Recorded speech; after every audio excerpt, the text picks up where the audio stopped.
In the past, we've had, H1N1, SARS, all of that, and it really didn't develop into anything that affected us directly. This is the first time something has really impacted us. You kind of watch slowly, you watch different things. First it was N95 masks that you couldn't find. Then it was gowns and sleeves that you couldn't find.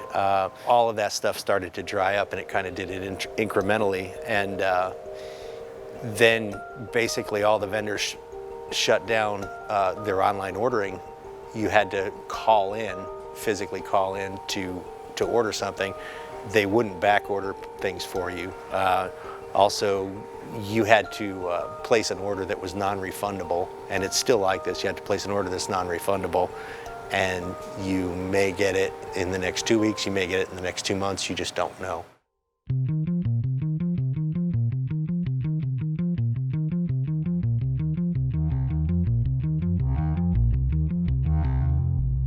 We have the stations do inventories now weekly, and then we'll take that inventory, match it against the par level or stock level that we set for the stations, and that varies because some use more of a particular supply than others do because of the area they're in and the patients that they're seeing.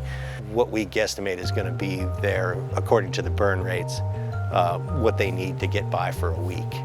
So instead of stockpiling the stuff at the stations, we're keeping it here and divvying it out in a more controlled way, so that we can get an idea of exactly what the department, not just the department as a whole, but each station is using.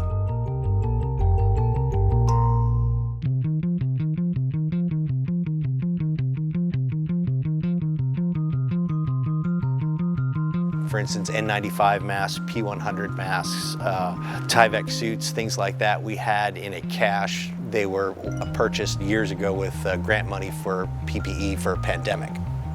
We did have a larger supply of some of the stuff here. We boxed that up and sent it to the city warehouse. So, for instance, thermometers, surgical masks, things like that, so that they're available through the city warehouse now too, for all the various departments as they start coming back to work. Probably the new normal will be to stockpile things like this in case this does happen again.